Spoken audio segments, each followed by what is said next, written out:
Hello, everybody. This is Frank Blanton. Everything Black. We got a special guest on tonight. Anesthesia, Borden, right? You're Bolden. not gonna say my name like this. You're not gonna chop me up like this, Frank. Anastasia the Bold Bolden. Anastasia, Bolden.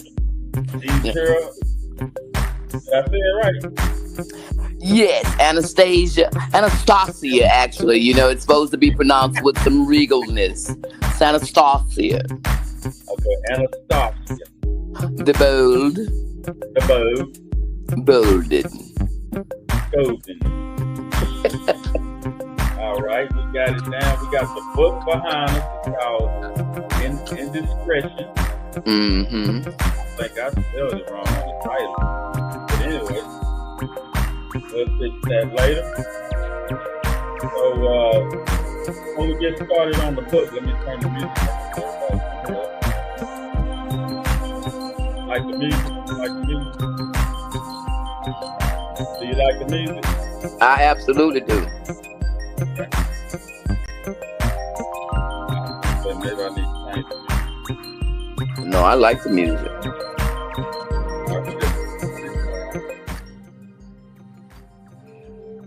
Sounds mystical. Okay. All right. So, Miss Bolden, Yes. come on, tell us a little bit about yourself. Absolutely. I What don't you mind at do, all. your life, what you do on a day, on a daily basis, or give us a little information about you. Well, as you know, I am a stand-up comedian, Frank, and mainly that's my other than my 9 to 5 job. I'm an energy broker, but for the most part, people know me as Anastasia the Bold for my comedy, and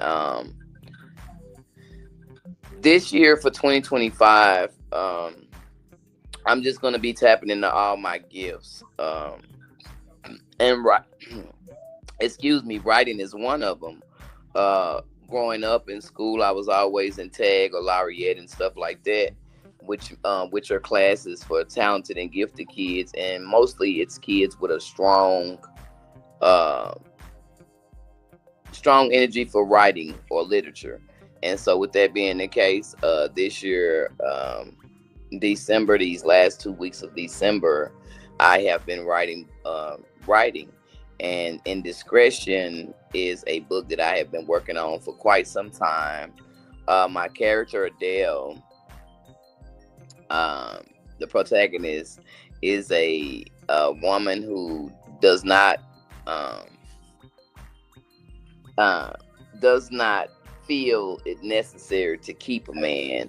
She just wants them for the purpose in which they are intended. And so she's a little mysterious. She's the one that everybody's attracted to, but she doesn't want anyone. She just likes having her fun, and she knows how to have fun. Okay, now that's hold on. Now that sounds like the type of woman that is out here today. um, That is, let me fix this right quick so we can so you can see both of us. Boom, boom, boom. Okay, that sounds like the type of woman today that we see a lot. She mainly solo, single, by herself. At the end of the day, she's by herself, which is pretty much alone. Yeah, But and she have fun. yeah. Right? So get into a little details on this Adele. Adele. Adele. Well, basically, she's very attractive. She's the kind of Hmm. woman that you would be attracted to, but she's independent. She takes care of. She's well to do financially. She doesn't need a man to take care of her. Okay. Uh, and by her being financially independent, her escapades often end up on the better end on the financial spectrum. So what she does is go out and she finds whoever she likes, and if things go her way, she beds them. And if she gets to bed him, uh, they want to keep her. She's definitely a keeper, but she's not that type. So she usually ends up just giving them a financial blessing that they don't even know that they're getting. She actually just leaves her. She keeps these little bags with her, and Mm-hmm. every time she has an escapade, she'll leave the little bag in the car, and the person will usually say, "Hey, you left your clutch." And she's like, "No, that's for you." And it'll have a note in there with a certain amount of money based on how satisfied she was. Now is that chapter 3 or 2? You would ask me that. Hold on, let me look. I Ah, believe that chapter. When she leave look the at them. clutch, Look at it's them. either Look at chapter them. 2 or Look at 3. them titles. Look at them titles. Them titles will tell you. I'm trying to get my second phone so that I can Okay. be able to Oh, that's what follow I was along with talking you. about. Chapter 2. Yeah, let me. I'm getting my other phone so that I can be Yeah, you able to talking see the about book. the clutch. So I can be able to see the book too while I'm talking to you. But Now, what did you say the clutch was? I'm sorry. You said something about a clutch. I remember reading Yes, that. it's her purse. It's like she always leaves her clutch in their car, and they'll be like, "Hey, Oh, you said the first. yes, it's like a little purse." And Okay. so, Okay. and she'll leave it in the car, and basically they'll be like, "Hey, you left your purse in my car," and it's like, "No, it's okay. Um, it's a gift." And when they open it up, it's a note in there, like a thank you note and a certain amount of money. Right. On this Now, escapade, he's going to receive $1,500 right. Now, this was inside the taxi cab. inside the Taximo. It's Yeah. a taxi that's fixed up like a Okay. limo. It's a Okay. Taximo. Taxi mode. See, that's what I want to make sure I was saying correct because now Yes. this is this in the fourth chapter they actually get together, right? Is Uh-huh. this In the in the, fourth do they chapter, get the together? fourth chapter is the tantalizing connection. Right. This is when they get together in the cab, right? Yes. They finally explore in the cab, but Mm-hmm. but he stopped for some reason. Why did he stop? Huh? Why did he stop for some reason? Cause she like something happened and he stops what he's doing Mm-hmm. Because he and wants to catches reposition himself. her. He's Wait a minute. I thought he thought about something and no. Let me go over here because I don't know what page you on. So that's you got chapter 4. That's chapter yeah. 4. Chapter 4 has many pages. Chapter So Yeah, chapter 4 has many pages, but in chapter 4 the man is finishing. I don't know if he's finishing up or, but right in the middle of what he's doing, he stops and starts. Cause she asked him what's the problem or what something like that. oh, okay. No, that's not in It's the a middle of what pause. he's doing. That's at the end of what he's doing because he's thinking about what just happened, what's transpired between them. Oh, okay, that's what I was wondering. I was like, what did he stop for? Because he was thinking about it. He was Right. in his mind about it. And Was he you know making a how when a mistake? woman done made love to you good and then you just like laying back like it's the first time you done made love to her and it was better than you thought. And so y'all were connected. And so he's Okay. just like leaning back in the Taximo and he's like, man, like, whoa, like that was everything I could have imagined. And so Okay. she's just like, hey, what's going on with you? And he's like, hey, I'm in my mind about this. Girl, don't be interrupting me. I'm reliving the moment. And Okay. so, yeah, that's basically what Yeah, she wants to know. that Like, cause see that's the part I was confused about. I was like, well, why did he stop? he And she was stopped. confused a little bit. She wasn't confused. She was wanted to get into his mind. She wanted to know he was satisfied. Okay. Let me and let I me. mean, the way she acted, she was asking, "What's wrong?" And you say, and according to the book, he was thinking Mm, about what he just experienced. He's hmm shocked by what just happened, I keep right? forgetting to turn this page a certain kind of way. And you sure you on page? Let me go back. That was chapter 4. Let me see. Or was it chapter Uh, 5? No, that was chapter 4. Called chapter 5 was where he was giving her the clutch back, right? The clutch. She had got out the car, he don't give it back. He try to like reach her. right? And cause she leaves it in there on purpose, right? Okay, so when he stops, Right? when she says I want it, he stops. Is that where you're talking about at the top of Yeah, chapter yeah, 5? yeah, yeah. That was in Okay, 5. it's because she called him Saber. When he Okay. stops, it's because Yeah. she called him a name that don't go with his energy in that moment. See, Right. Saber is the name that his taxi driver calls him for business, and Okay. she heard the driver call him that, and so she's just repeating what she heard the driver say. Oh, Because she thought it was rather humorous, and so she called right. herself going to just attach it to their conversation. And he's like, "No, don't call me that. Right. That's my name in the streets." He want to be Right. called Sebastian when he making love and when he was with Right. with a I thought woman. his name was Sebastian, so I was like, "Who is this Saber?" Saber is him. That's what the people in the streets call him. Okay. Okay. Yeah, All right. Got you. Got you. So is yeah. this guy? Is he some kind of businessman or he's a gangster? Which No, one? he's a businessman. He's a Okay. businessman. Okay. He's at the bar. He's in town. He's just coming through town and he stopped in the bar, but he's frequently there. He's gonna come back. Uh, Probably about 6 books down because this is Okay. my first one, so he's gonna probably return probably in my Later seventh on, book. yeah, in later books. Okay. Yeah, because he's getting ready to, and if you'll read once you read this one to the end, he's getting ready to fly out to Berlin the next day, Right. and so he's gonna be going on a little vacation. But she's left a stain on his brain, so Right. he'll be coming back by the seventh book. Right. So by that time, the first guy will be out, right? Huh?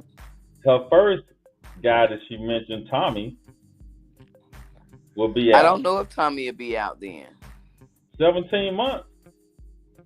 Tommy got that's a urine something. I don't know if Tommy will be out. Okay, so Sebastian might come. I mean, yeah, Sebastian might come back before Tommy. Sebastian might come back when Tommy get out and make her have to make a decision. Oh, okay. Yeah, We that's don't know gonna be how it's gonna go. She get to right. do what she want to do. She roll the dice and she roll them, and she ain't obligated to nobody. If you pay Right. attention in the beginning, Tommy is also a person that she gets from an agency. Oh yeah, yeah, yeah. She talks about. I thought Tommy was her guy, and the reason why she used the agency was because Tommy was in locked up, and she needed No, no, no, no, companion. no, no, no, no, no, no. Tommy is from the agency. She does not Okay. have a man. She doesn't have any type of holdings on her. He was her Okay. regular John that she would pick up for her services Agent. and take back to the agency. Right. What do she have any children, or do she want to be married, or she just want to be free like that? Now she No getting one a, can. She has not found anyone that can tame her right. So what I'm or that saying is makes her she feel a certain type of way. right, but she's getting that body count up though. It's okay. She she picks what she picked. She picked Okay, what she so picked. She healthy. right, She clean. She don't catch right. no So diseases, and she picks her men with taste and class. right. So what I'm saying is she can't lock one. She don't seem to want to lock one down because all the beauty,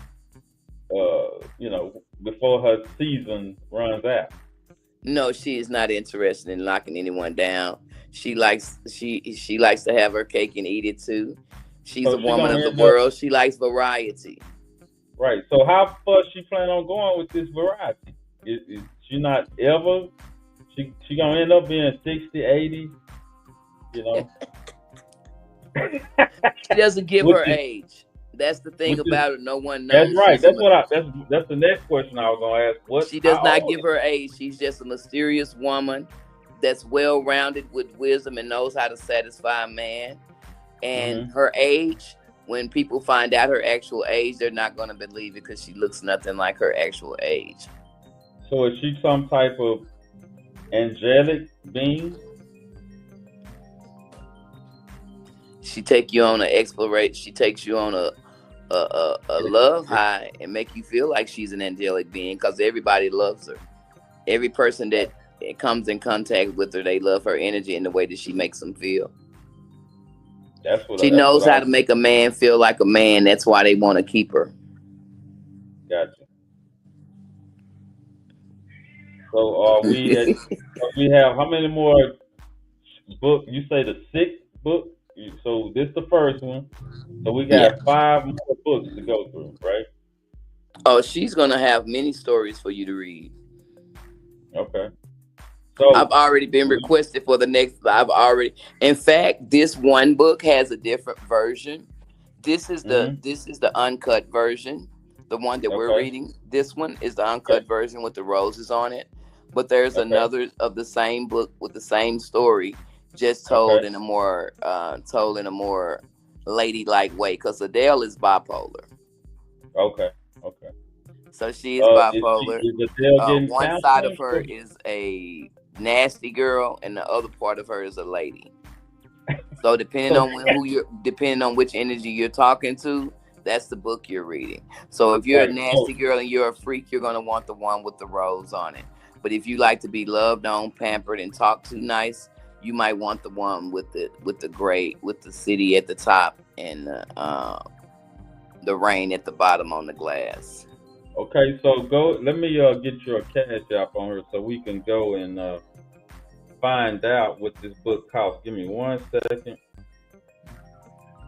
Let me get your cash out across the bottom so people can know And where I to. and I wanna read them the foreword. Is that okay? Yeah. Go ahead. I'm gonna read the foreword for the book just so they can get a. Oh, you think I should read the foreword or the synopsis? I think you. I think you should go with the foreword. You like the foreword? Yeah.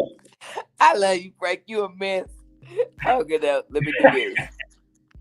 Okay, in a world where desire dances on the edge of proprietary meet Adele, a woman who embodies everything we crave yet succumbs only to one deep-seated longing. Indiscretion plunges readers into an intoxicating life of Adele, a sultry seductress with an insatiable appetite for passion and adventure. She navigates the complexities of relationships with a daring spirit, all the while keeping her heart guarded. Through a series of tantalizing encounters, Adele's escapes will grip your senses, leading you through the smoke and mirrors of her romantic escapades. As she seeks fleeting connections, you'll find yourself entangled in her web of indulgence, yearning to uncover what lies beneath her sultry exterior. Will she ever let her guard down? What happens when a one night stands become more than just an escape? Adele's world is filled with passion, intrigue, and the promise of what lies behind every door. As you turn each page, you'll find yourself eager for her next adventure, questioning not only her intentions but your own desires, all while knowing that for Adele, it was a one night stand. With every encounter, Adele entices and engages, leading you deeper into a world of seduction and intrigue. Prepare yourself for an unforgettable journey with indiscretion. Mm. Y'all forgive me. This is my cat Stardust. He evidently knows that we're on TV and he wants his 5 minutes to shine. He's like, Mom, you've been on that phone all day and like I have Yeah. not been scratched or rubbed. So Right. everyone meet Stardust. That's Stardust. What's up, Stardust? Okay. Tell us about your ministry. Well, my ministry is called Pushed Into My Purpose Ministries. We're a nonprofit organization. I support and assist people who have been sexually abused or been through domestic violence. I also help women with getting finding their emotional intelligence and finding a balance in between what has traumatized them in their past and living in their present. Um, we're pushed into my purpose ministries. The acronym is Pimp Ministries. Okay. My motto is All Hoes Welcome, which is the HOS, stands for Highly Optimistic Souls. Looking for something better, God got it, and you can find it at Pimp Ministries. And we don't believe nothing happens to you. We believe everything happens for you. It is up to you to put the things that traumatize you up under your feet so that they can propel you higher. Let your enemies be your footstool, and let the things that happen in your past be the things that make you move forward so that you can help somebody else come through the same thing. Right. And that's Now, pushing people into their purpose. Pimping, baby. I've been pimped. I've been pushed into my purpose. okay. Now, don't you think that's a little, like if I'm a white guy, I don't care. I have no, went no, I have no, went to a church to speak. You would be surprised when I go to church, when I go to ministries and speak, and they find out the name of my ministry is Pimp Ministries. right. You will be so surprised at how many people are intrigued, and they want to know why did I come up with that name. And Mm-hmm. when they find when I start explaining the meaning behind Pimp Ministries, and they understand that it's not just an acronym that's just to grab their attention. It's an acronym that has purpose. Right. The reason that I call it Pimp Ministries is because of my in my childhood, I was traumatized by molestation, sexual abuse, and things of that nature. And when I got into my teenage years, I was sexually promiscuous, but um, for whatever reason, I never got a bad name. I never ever ever got a bad name. I was like the one woman that they respected. And all my friends, all my life, even into my adult years, they was just like, nobody ever talked about you. And I think part of the reason was that nobody ever talked about me was because I was willing to tell it on myself. It was nothing nobody I was very candid even at my young age. I was like the person that I didn't bar none and I didn't care what people think, and I've always been that person. But the other thing about Pimp Ministries is because of my abuse. When you are young and you've been molested and you're a woman, you're gonna take your is there's three routes you can take. You'll either become promiscuous, and you'll try to get back what was taken from you by giving it away, which is crazy as hell. But basically, you become promiscuous because you feel like since the other people took it from you, now I'm just going to give it away because, Mm-hmm. and I get to do what I want to with it. Like these people Right. took it from me. And so now I'm going to do what I want to with it, which you in turn start abusing yourself because of the abuse that you've been through. Okay. What were you finna say, Frank? No, I said okay. I agree. I did what you're saying. And then like the other person, um depending on how bad they were abused, they turn into the abuser. They start to do the things that were done to them to other people. The other option is it repels you from the people that you're supposed to be intimately involved with. So say for instance at my young age a man molests me. Well, based on whatever trauma he caused, it could also make me not want to be with men anymore and just go straight to women because it'll make me feel like men are barbaric, and so I want to be loved. And one situation can taint your picture of all men, and I think Right. that's sad, but it's the truth. Okay. One encounter with the wrong man can ruin a lady's perspective on all men. And Right. so that is why some women end up going to women for the love and the emotion and the affectionate part of a relationship, even though they want the strength of a man. That is why Mhm. they date studs, because they still want the masculine energy, Right. but they want the affection that comes with it. And that's what a lot of times when you've been molested and stuff, that what happens. That's the way it ends up. You either be promiscuous, you turn gay, or you become Mhm. an abuser.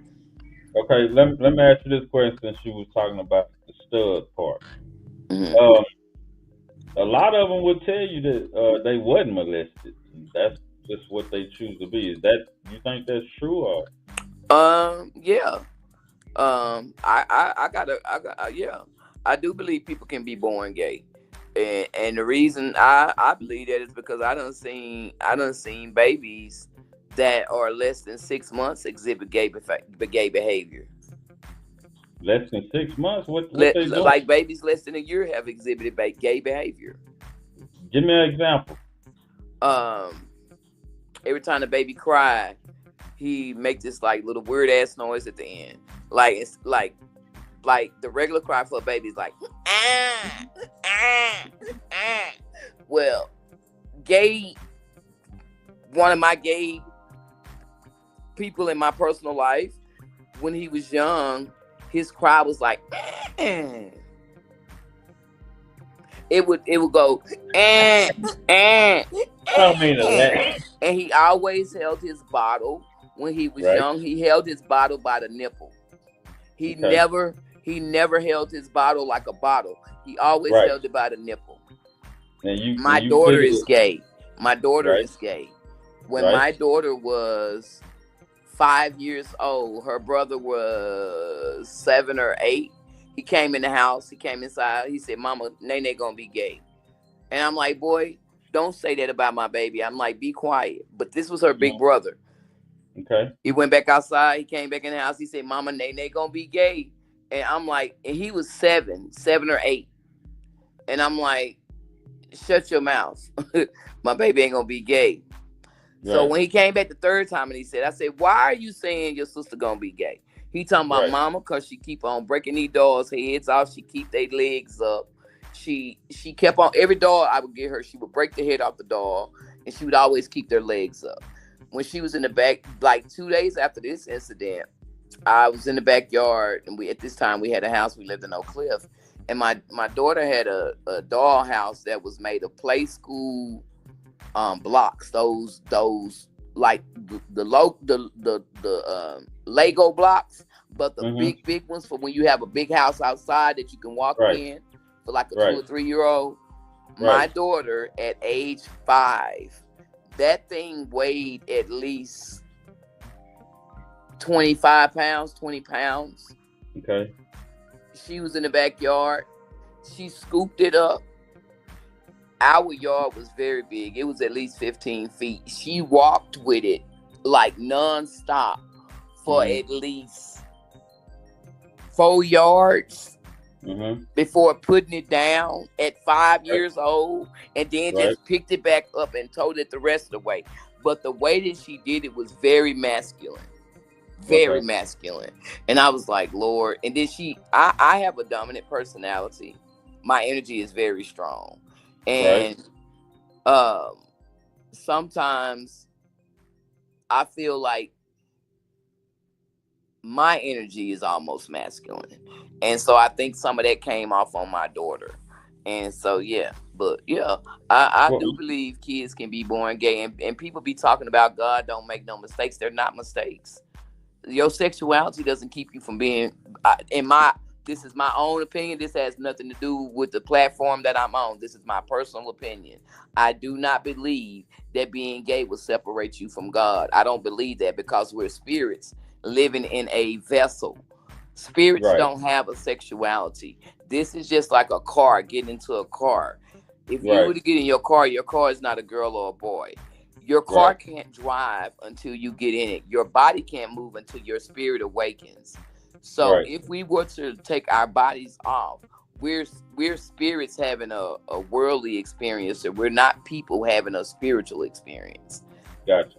And the reason that I feel that is because when you lay in your bed all day, you can be in your right mind. But if you lay in your bed for 5 days, your body gonna stink. It's gonna start to decay. It's gonna start doing what bodies do, because the body is only a vessel. The spirit is what makes it move.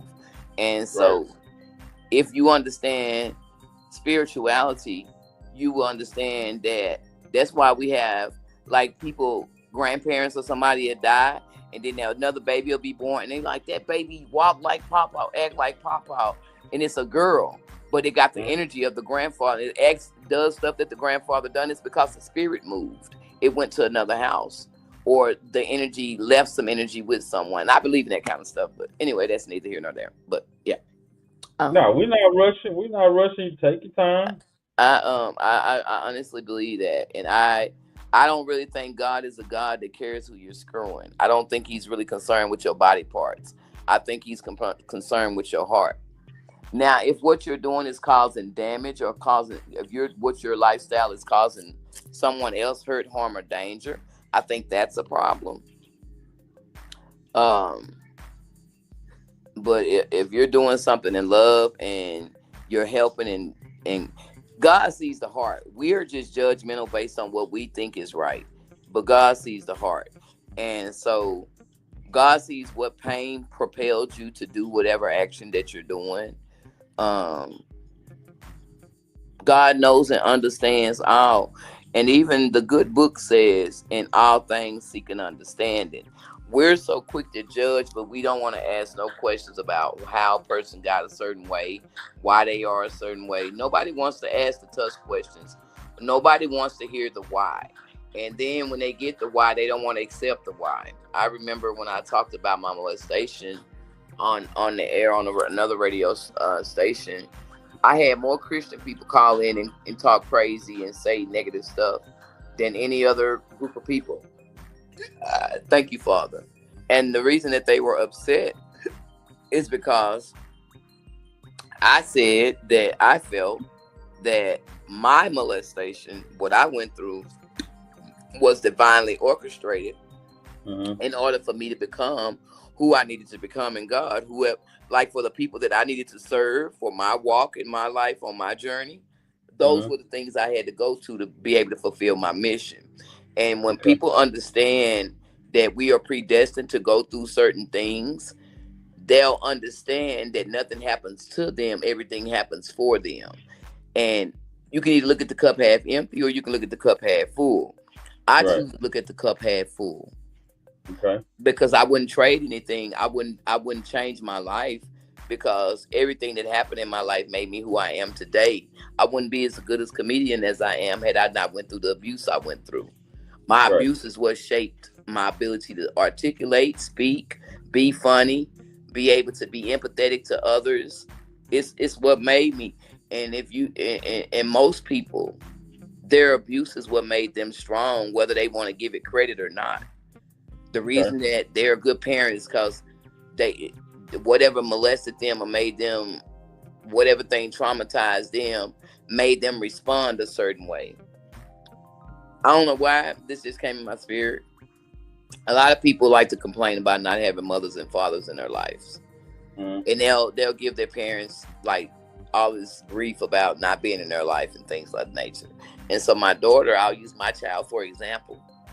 My daughter named my oldest daughter, her dad, shout out to my baby Destiny, manifest your destiny, shout out to my baby. um her dad was my um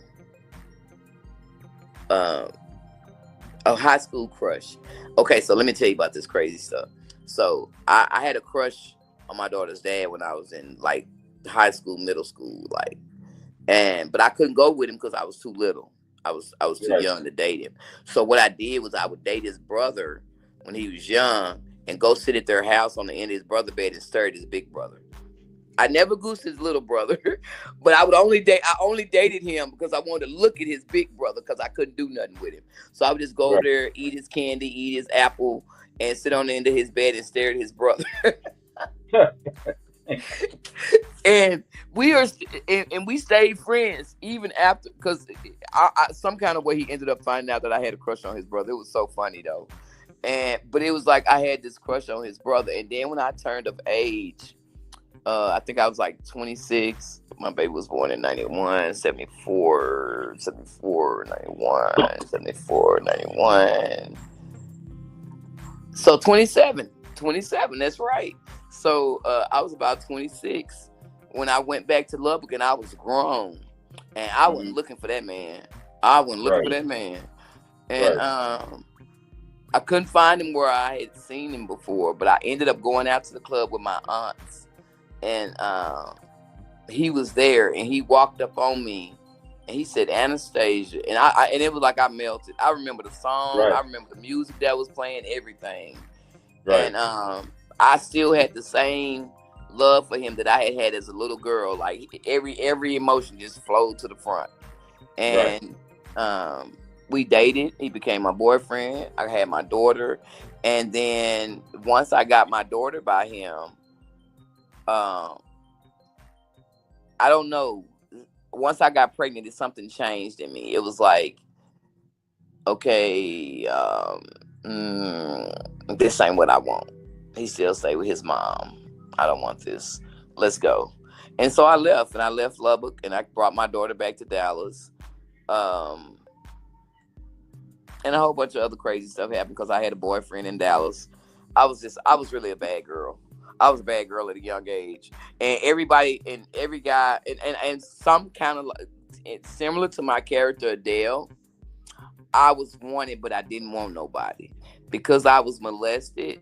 I couldn't get bonds. I couldn't form long lasting bonds. If I started to care about you, I'd start to push you away because I Right. would, in my mind, I would think if I'm caring about you, that you're going to do something to hurt me eventually because all the Right. people that have molested me have been in my within my family. So that made me have a fear of any kind of love emotion because the people who that were supposed to love me had abused me. So when a person outside of that spectrum came in trying to show love, they got put in the same spectrum with the people that was in my family because I had no ability, I had not developed enough emotional intelligence to separate trauma from a genuine interaction and not be able to paint that same picture on this picture. I didn't have that ability at that time. So I just like would sabotage the relationships, get out of them. And then also part of that was my dad molested me. So I didn't trust dads. I didn't trust baby daddies. Anytime I got Right. pregnant, I would tell them I don't need you anymore. Thank you for your services. I'm gone. And yeah, that was my whole life. That was my whole life. Every last kid I got, I ran away from. I ran away. I got pregnant. I ran away. Right. Now you Except for said my last two. My last two, I married. By that time, I had gotten a little bit more mature, and so I married my last two children's dad. okay. But yeah, Oh, what do you mind me asking what age this happened? was I molested? Yeah. From 3 to 11. 3 years old? Yeah.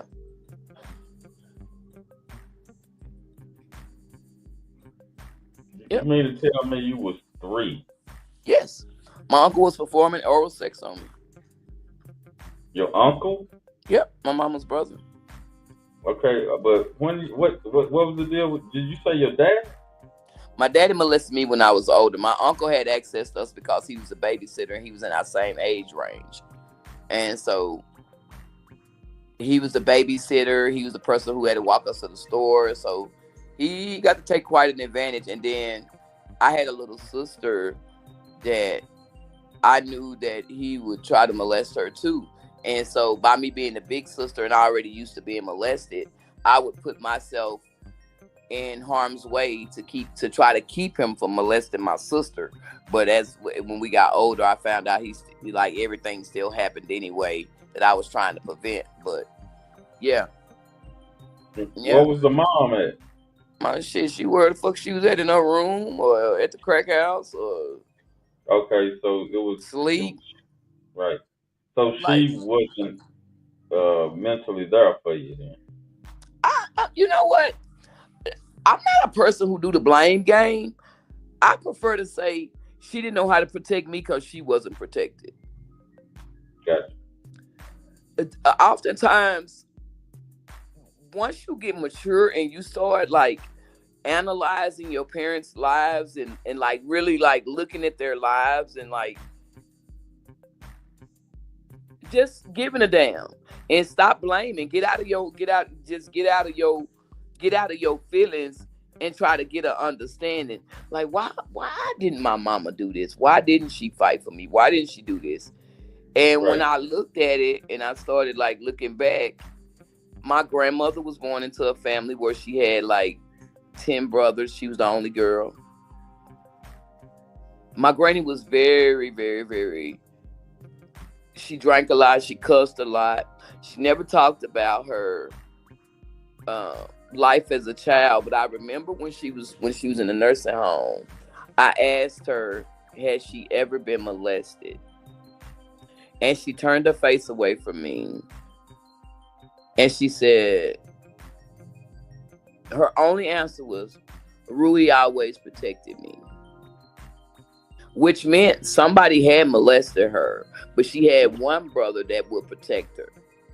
For Okay. me, my big brother protected me.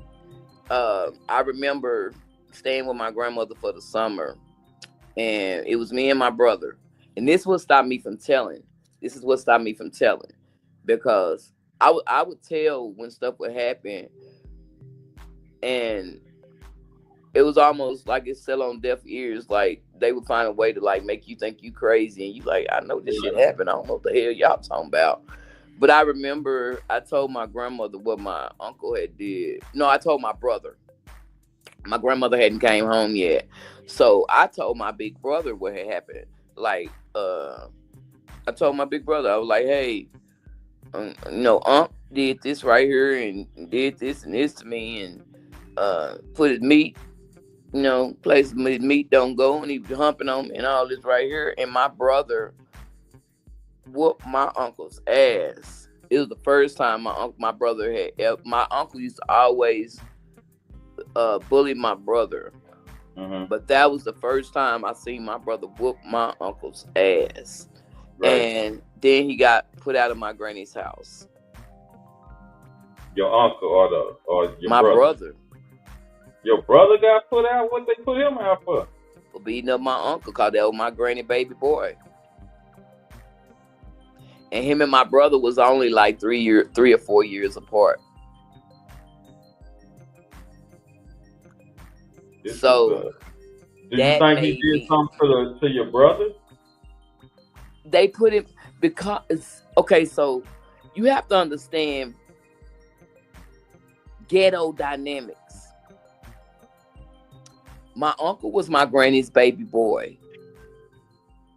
My mama was on drugs and stuff like that, which was the reason my granny had both of us, because my mama wasn't like doing good. She wasn't doing good at parenting. Right. So when my brother, pretty much my uncle was my granny's patriarch in the house. He was the man of her house. Like, and he was the youngest. Like, so he was like her baby. Like, she had three other kids that was like grown, and then my uncle came. Like, my granny had my uncle when she was like 48 or 46 or something. So him and my brother were more like brothers, like brother age. And so when it was told that my brother beat up my uncle, it was more like a slap in the face, because he the uncle, and it Right. wasn't expected that the little cousin's supposed to beat up the big cousin or Right. whatever. But then on top of that,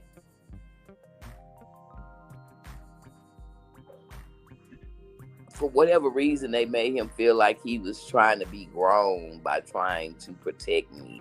I don't know what the hell that was, but Right. they moved my brother and left me in the house with my uncle and my granny to get abused more, and with his at free will now, because now you had removed my protection, that the one person that I felt protected by. And I think that and that stopped me from telling for a while. Then that same uncle's dad molested me years later. He tried to molest me, my little sister, and my older stepsister, and I had to fight for all three of us. And I Right. almost killed his dad by hitting him in the head with a skillet. Right. And it was just crazy. We like hid in the bathroom, and my big sister was with me, my big stepsister, and then my baby sister. And so when his dad tried to molest us, I looked to my big sister to fight, and she was just scared straight. I don't.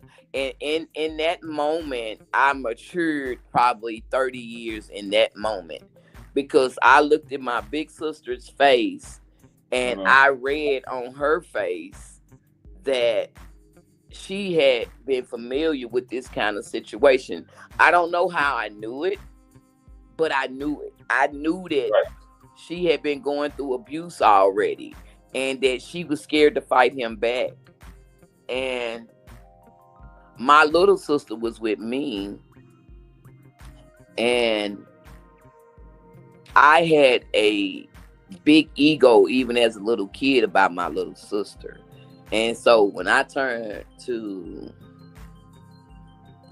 my big sister, and she wasn't being a big sister, I looked back at my little sister, and I had to fulfill the role. And I went to work. I know that's right. I went to work.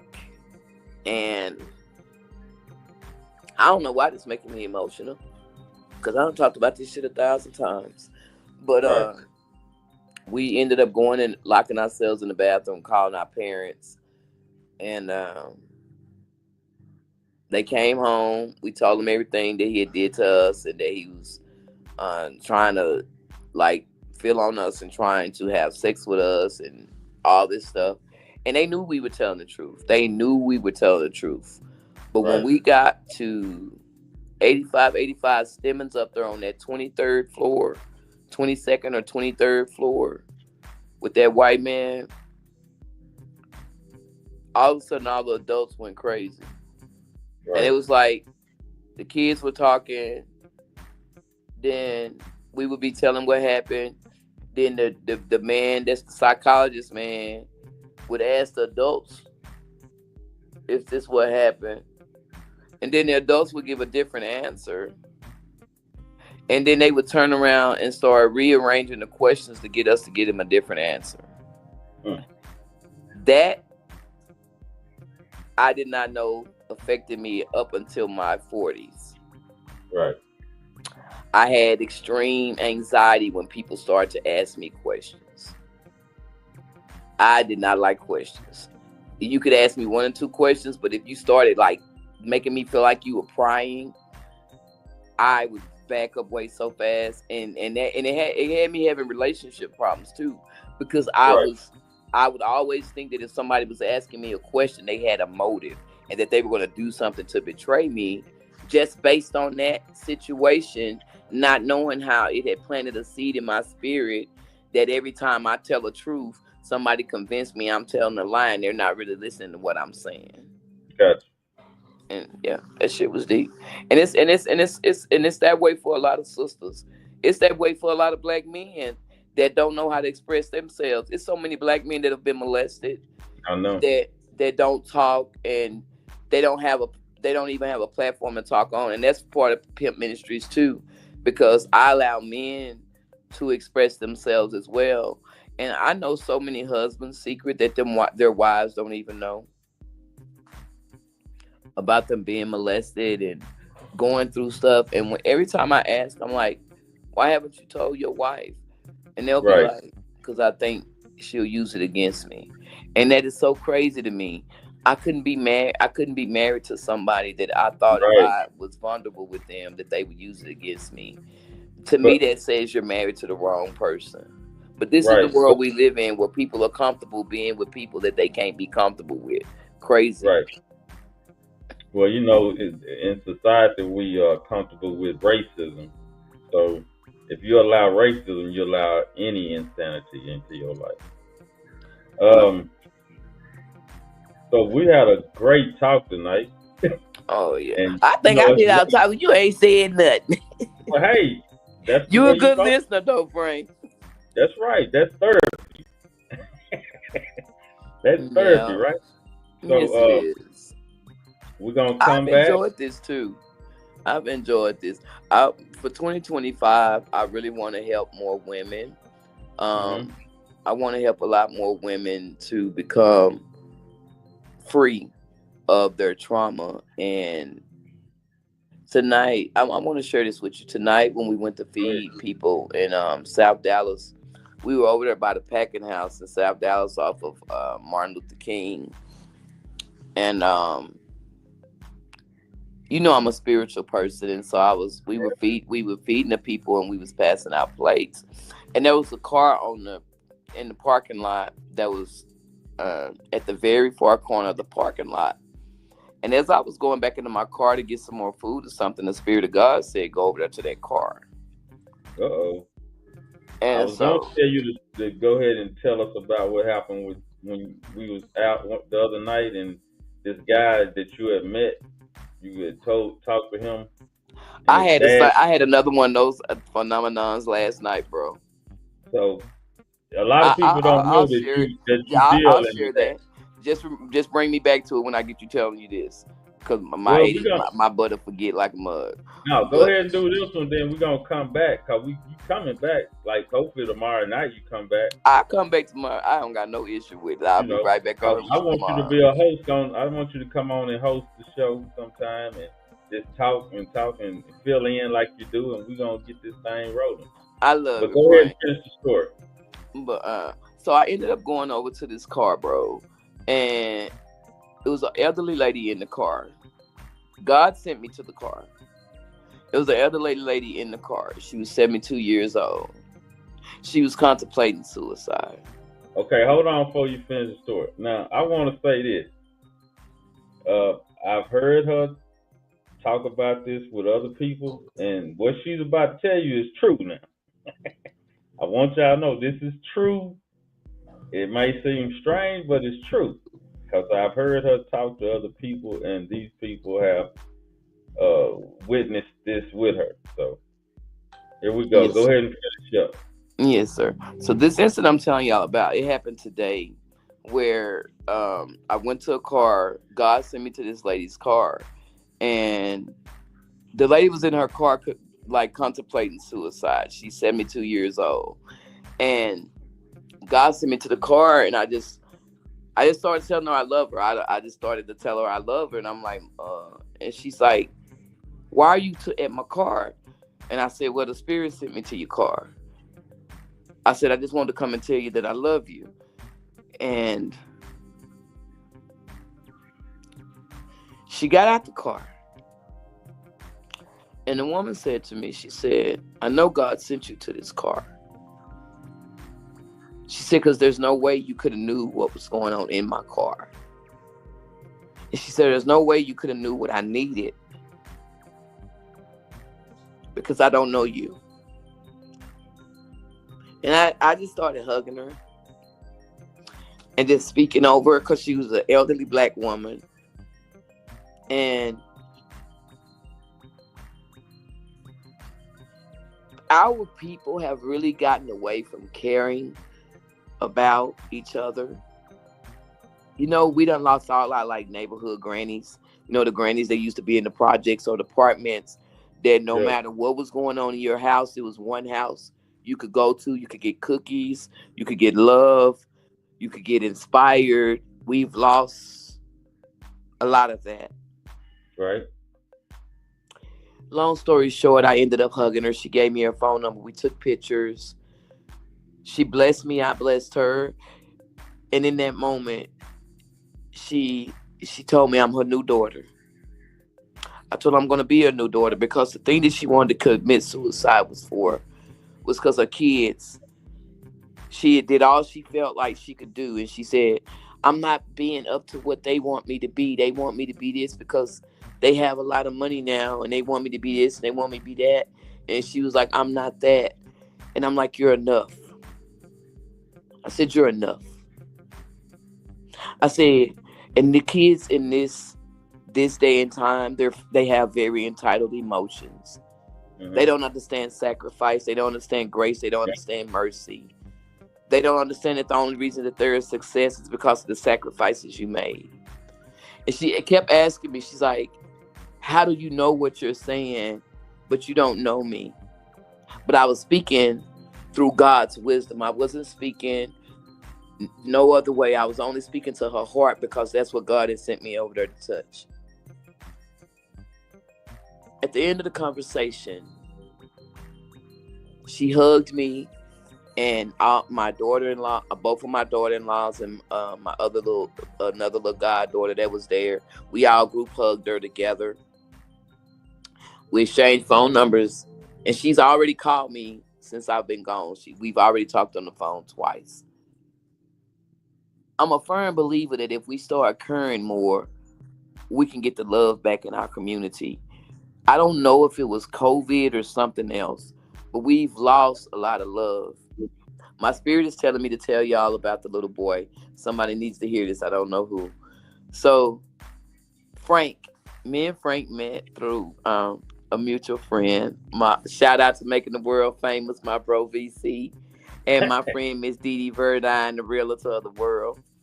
Shout out to those two beautiful people. I was hanging out at in a professional environment with me, Frank, and some other friends. We were all hanging out together. Just a lot of business people networking. Thank you, Father. Well, in the midst of us networking, I'm talking, and you can tell my voice is heavy and very distinct. I sound a little masculine. I apologize, y'all. I'm not growing. I don't know why I'm hiccuping, but I know I ain't growing. At least I hope. At least I hope not. But while I was talking, the young man that was there, he kept saying he knew my voice. Well, I didn't recognize I had something about the young man seemed familiar, but I couldn't place. I couldn't place it. Well, every time I would speak, he would say it again. He would say, "I know your voice," and I would say, "Well, I'm a comedian," or da da da da da, some. You probably saw me here. And he was very adamant about his no. He was like, "No, it's not that." He's like, "I know your voice." And so by the third time he said it, the spirit said to me, "He knows the voice of God." And I said, "Oh." And I didn't know what God was talking about. So then another young man over in another corner said, "She's the lady that was at the rap event with us when I was drawing the mural on the wall." Well, when that young man said that, the spirit, it triggered something in my spirit. And so it was like a chain block reaction. It was like, do, do, do, do, do, do, do, do, do. Everything just like turned back in time. And all of a sudden my face turned to this young man. And I said, "You're the little boy." I said, "That's where I met the young man who daddy came to visit him in spirit." Right. And I said, "That's you." He said, "Yes, ma'am." Well, like magnets, me and this baby just clenched. We just clenched. And like we held an embrace for probably 10 or 15 minutes, or it seemed that long. Right. And everybody in the room was like looking strange and perplexed because to them, we were complete strangers. They didn't know how we knew each other. Right. So in our spiritual overflow and overwhelmness of me seeing each other again, because this had been 5 years since I had seen this baby. He had cut his hair. When I had seen him, he had long dreads. When I seen him that night, he has cut his hair short. He's like got a tapered look. Just being like a little clean cut kid. He ain't got all the stuff I had when I originally met him at 17. He had like a lot of locks. And we began to tell the story of how we met. And so I'm gonna go as fast as possible because I know my bro is wrapping up for time. But basically, I had been in a rap event, and I was doing stand-up comedy, but however, it was a young audience, and there was a rowdy group of young men to one side of the building, and they were being raunchy. And so, as to not get out of my spiritual self, I separated myself from these young men and went over to a different table and sat down. Well, the table where I sat down had that one young man at that table. And I was sitting there drinking whatever I was drinking and eating some chips. I think I was drinking a soda, eating some chips. And all of a sudden, while I'm sitting there, uh, the spirit raises my, like, God, the energy of God, the spirit raises my head up, and I look, and there's a spirit standing behind the young man. And so I just turn to him and I say, "Hey, I'm not trying to startle you. My name is Anastasia. I'm a spiritual person." I said, "And I want to let you know that there is a man standing behind you with some overalls on. And he's telling you, he wants me to let you know that he's proud of you." And so the little boy, at this time he's 17. So the young man looks at me kind of crazy, and he just kind of like side glares me, looking at me crazy, because he doesn't know me, he's never met me. This is our first encounter, and I just sat at this table. I ain't been at this table 5 minutes. Right. So, and he's looking over his shoulder like ain't nobody behind me. So I continue. I say, "The man standing behind you has on overalls, and he plays dominoes.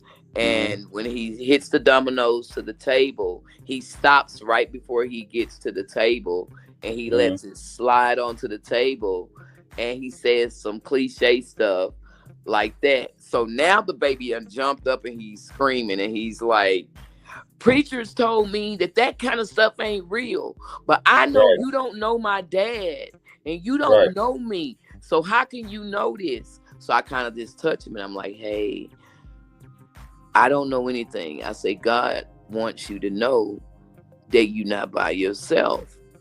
So I continue telling him that the dad is telling me that he's proud of him, because 3 days prior to to the event that we're at, he was just going to shoot a young man, and that he had been standing there with his hands clenched down by his side, like what we do when we get really angry. He had been doing that with a gun in his hand, and that he was about to shoot someone 3 days prior to this event, but he Mm-hmm. didn't shoot him because he had heard his dad's voice.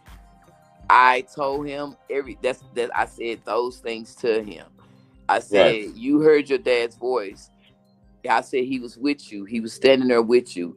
This baby just started crying. He started Right. crying. He's like, Right. "Ain't no way you can know this." Like, he's like, "Ain't no way you can know this." He told me that the boy that he was about to shoot was his cousin. Mm. Now, the night when me and you encountered this young man, that is when I found out why he was about to shoot the young man. He had Okay. just lost his brother, and he thought or felt that that cousin had something to do with his little brother getting killed. Right. And the dad's spirit had showed up in the incident to stop him from killing the cousin, because he didn't want him to cut off his blessings. Right. And so, by God bringing him back to me that night, with the energy being the way that it was, how everybody was saying, "Anastasia, this is what you're worth," and like it was like God's anointing or God's affirmation that my Mm-hmm. work isn't in vain, that everything, and he had been, and this is the other thing, God had been study telling me he was going to restore everything that I lost. Right. Well, that young man for me is a seed in my spirit. So for God to bring him back is a confirmation of who I am. Right. Now, the comedy show I did last night, another crazy scenario. There's a beautiful young lady that's a DJ, and she had a brother named Freddie. We call him Billy Billionaire, Mm-hmm. Billionaires. Mm-hmm. And about 4 years ago, he was in a studio and he passed away. He got killed. Some dudes killed him in his studio. And he has a little sister that's a DJ that was like his best friend. His sister, she's a DJ. She was at this Right. comedy show last night. I had no Right. idea she was going to be there. I had Right. went to go support a friend for a comedy show, for a networking event. I walk in the building, and I never remember people, but I always remember their energy field. I don't never remember the encounters that I have with them, because when I'm doing those things, I'm in the spirit of God. So it just goes away until I meet them again, and then they tell me, and then it brings the energy back up. But I don't keep a track of these type of things, these occurrences. So last night when I'm in there, and the young lady is DJing hellified wonderful, and I'm sitting at this table, and I'm like, that girl can DJ. And so I didn't have cash on me, and I wanted to tip her, and I couldn't tip her. So I went to the DJ booth to get her card, and just to give her a compliment, to tell her that you are a wonderful DJ. May I have your card so if I have an event, I can use you? And she said, you don't remember me. She said, but I remember you. She said, at my brother's funeral, at his homegoing, you walked up to me and you whispered in my ear that you were, this is what I told her in her ear. I said, the reason that you were there when he died is because you were the only one that would be able to usher him into heaven's gates. Right. And it was meant for you to be there so you could be the last person he saw. Right. I did not remember the incident, but when she told me the incident, it did that thing again. God took me back into the moment again. And she was just crying last night. She kept leaving the DJ booth crying. And she's like, Miss Anastasia, I have been telling people about you for 4 years. And forgive me for crying. Because for me, it's real. It's passion fueled and it's results driven. Because God brings people back to you to remind you of who you are in Him. And sometimes to tell you, if you can do things this great, what makes you think I would not bless you in the financial realm if you're doing what you're supposed to in the spiritual realm? Right. So many of us have gifts that we don't even know that they're gifts. We think something's wrong with us. Like, there are people that are dreamers. Frank, you're a dreamer. We dream and our dreams come true. And sometimes we see stuff in the dreams that end up coming true. And we think that if we tell the people what we see, that something's going to happen to us or that it's going to be a bad thing. But in actuality, you're the warning before the destruction. You're supposed to tell the person what you saw in the dream so that when they're in that moment, they know what to do. We're not supposed to withhold the information. God gives it to us for us to light a path along the way of the person and to warn them, because dreams are visions. When you're asleep, you're in another realm. Right. But when you can wake up and you can still feel the emotion, the feelings, and the responses from when you were in the dream, that's not a dream. That's a reality. You were in a parallel reality. When you wake up and you're like, and you're feeling whatever you were in while you were slumbering, that's real. That's not a dream. That is, you were in another world, another plane. You were on another plane. And God allowed you to feel, react, respond. You time traveled. And then He brought you back to fix now so that whatever He showed you don't happen. Right. And so a lot of people don't walk in their gifts because they think something wrong with them. But that's the message the world has subliminally given us because of our different things that we can do that most of the world can't do. Right. You got to be from Melanation. Yes, sir. Definitely, that's a definite fact. So anyway, that's really it. And I've had these encounters, bro. I had an encounter like this where God showed me a woman coming all the way from, like, she was an energy broker. Not an energy broker, Lord, that's what I am. Thank you, Father. But she was she sold solar panels, Mm-hmm. and she was my best friend. And we lived in a hotel at the time. We lived in this hotel, the Sterling Hotel over on Ringo Road. Well, Mm-hmm. she was selling solar panels, and on this particular day, she came to my room, and God said, "Make her an escape plan." And I'm like, "What?" And he's just like, "Make her an escape plan." And so when they do solar, they send them out to like these real distant areas, it's like remote. And sometimes when they'll get there, the address won't be like where it's supposed to be. It'll be like a 7 mile difference to where they actually got to drive down some long road or something. Right. And so this young lady, she God had told me to make her escape plan. So I was like, okay, well, all right, Father. And so I was like, sis, God said, let's make you make you an escape plan. She's like, okay, well, I'm gonna go do this and we'll do it tomorrow. So as she's going out my hotel door, going down the hallway, the spirit said, I said now, do it now. And I'm like, okay, okay. So I run to the door real fast. And I'm like, sis, now. I'm saying, nah. I'm like, no, no, no. I said, God said, do it now, do it now. So she come back to my room, and I still have the escape plan in my phone. I bullshit you not. I ain't lying to you. I got all this That's stuff in my phone. I still got the escape plan to this day.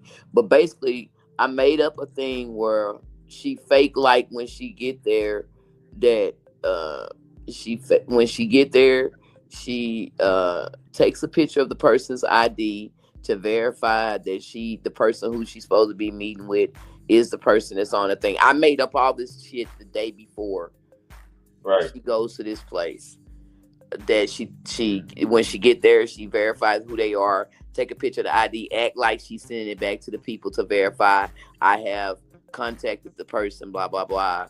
Then I just did a bunch of steps, like verify this, then you call in and say, hey, I'm here at the location, the meeting has started at this time, I will contact you when the meeting ends, blah blah blah. Fake, just a whole lot of fake stuff. She's only calling me. Right. So I put all this stuff together for her, bro. Next day, she goes on a solar panel sale somewhere like 30 miles outside of Dallas, Okay. just rural. When she I'm also a person who has dreams, and she was my best friend.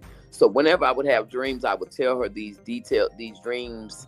I like, if I would know something, it was something in the dream that was very strange, I would tell her just to write it down for me. So I had told her a dream like probably about 4 or 5 days earlier. So when she gets to this house, when she pulled up for the meeting, she immediately says, sis, didn't you tell me that the house that was in the vision was had a thing on the side, and then it was gonna be some sexual stuff in the garage or in the area or something? And I'm like, I can't see this. Yeah, some. I'm like, yeah, something like that. So what happened was, when she gets out of her car, she's supposed to go in these people's house.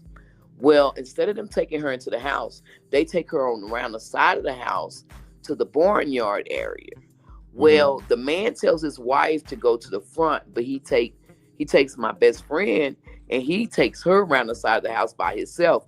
Which, when you're doing it, the two people are supposed to stay together. They're not. You're supposed to always talk to both people at the same time. They're not supposed to Right. separate. So we're already on guard because of the spiritual aspect. So when he takes her to look off in this barnyard area, it has bondage stuff Mm. and just some crazy stuff in there. When she come out, she see police cars are parked Mm. in another area on this same property. Now she's on the phone with me while she's talking and Right. acting like she's talking to the company. Right. Well, when she come back out trying to get in her car, The man get on this side of her door, the woman get on the other side, blocking her inside of her, blocking her getting in the car. Right. She looked down the street, down the runway, another truck done pulled up, blocking her in, acting like it's a utility truck. Right. Everything that I done seen in a dream is happening right in this moment while I'm talking to her. Right. So she say, sis, she say they're blocking the doors to the car. I said, don't show no signs of panic, like you know what's going on. Right. I say, tell them you have to get the paperwork for them to sign or something. I don't remember exactly what I told her to tell them, but I know I told her to tell them she got to get something out the car to sign it. And just like kind of act like she kind of flirting with the guy. Like just do something flippity dip that he'll let you get into your car. Right. So she does, she says something, but she ended up, the woman ended up letting her in. Mm-hmm. The woman ended up letting her get in the car. Whichever one I'm letting her, she get in from the right side. She ended up getting in like this and having to get over to her other driver's side of her seat. Soon as she get in the car, I say, lock the goddamn doors and gun it. Because they're still trying to block her. They're trying to like hold her doors and stuff. Right. So when she get in the car, she just gun it. I tell her to gun it backwards. Just go fast as you can go. Well, she gets scared, so she kind of stopped. Then she see that man is not a utility man. Mm-hmm. And that he's talking to the man in the fence. That's who they talking, trying to get her. She so when he see her finna gun it and like just hit it, I say, sis, I don't care. I say, you can get a new car. I say, gun that car. So she gunned the car. So he moved and I don't know if whatever he did, it made her not hit the gate, but he pulled it back or something. Something got her out that gate. And I really believe with the Spirit of God and my energy, I just got chills on my body. So I'm going to go with it. It was the Spirit of God that made this gate come open.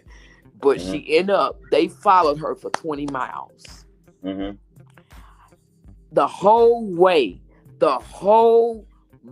Frank, I promise to God, I'm telling her everything that's happening.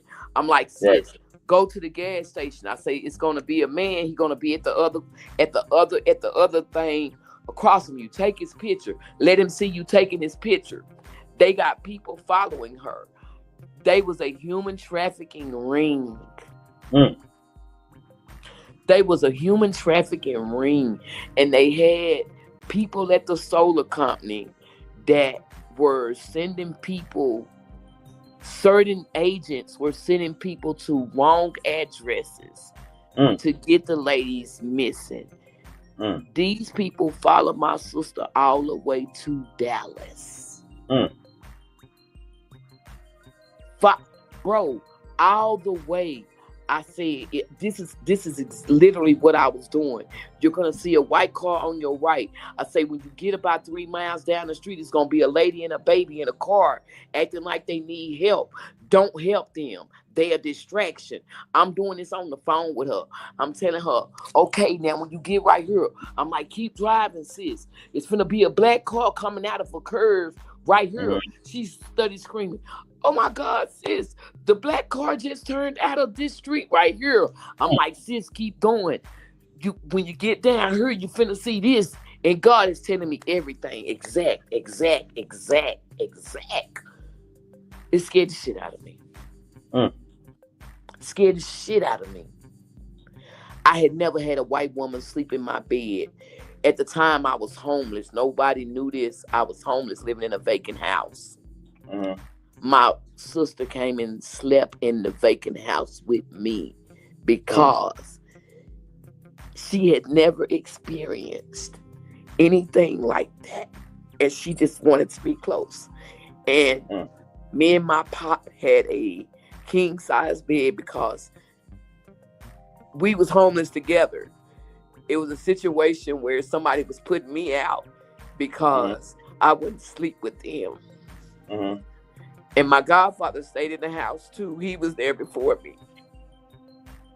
And because they were putting me out, he chose to be homeless with me. Mm. Just to be my protector. Right. Nothing more. And she came and slept between us. We had her to go all the way to South Dallas. I wasn't there. I wasn't there. But I told her, I said, the guys next door to where my house is, I said, there's some gangster dudes. I said, go tell them that you're my sister. I said, I don't care if you white, just tell them you're my sister. And they'll protect you. And they protected her till I got there. They protected her till I got there. But that was the most craziest spiritual encounter that I have had. That one was, wow, man.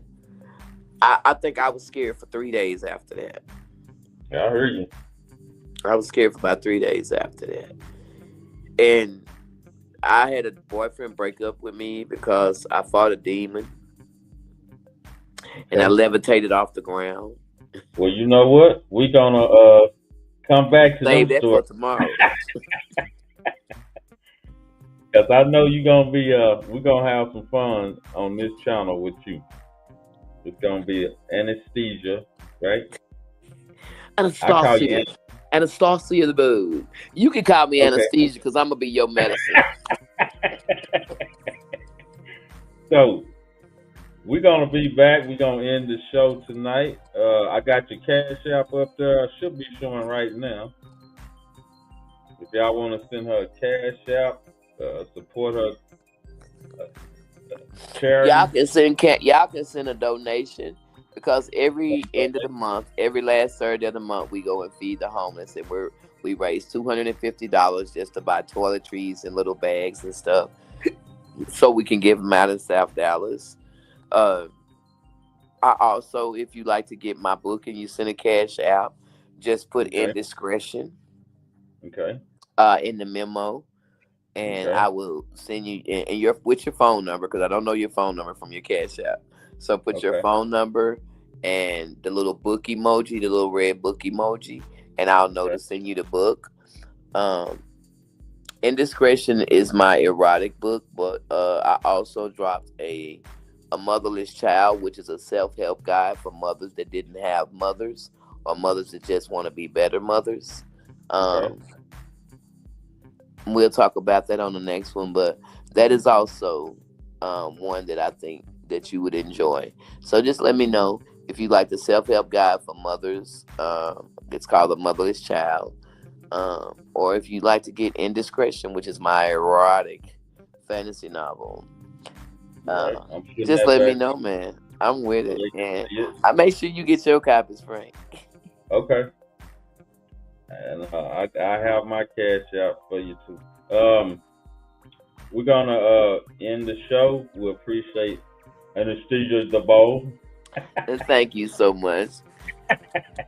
And I just want to say to everyone, she's gonna be back on here. I love it. Thank y'all, and thank y'all for tuning in. Those that are watching, and please, 2025, stop procrastinating. Let's get consistent. Amen. Let's get consistent about fulfilling our purpose and our dream. Thank you for tuning in. It's your girl, Anastasia DeBow. Follow me on Instagram, Facebook. Just not in Walmart, because I'm bipolar. Okay. Everything black. We appreciate y'all. We'll see y'all on the other end tomorrow night, 9 o'clock. Melanin Nation, everything black, baby. It's your girl, Anastasia DeBow. Peace. I'm out.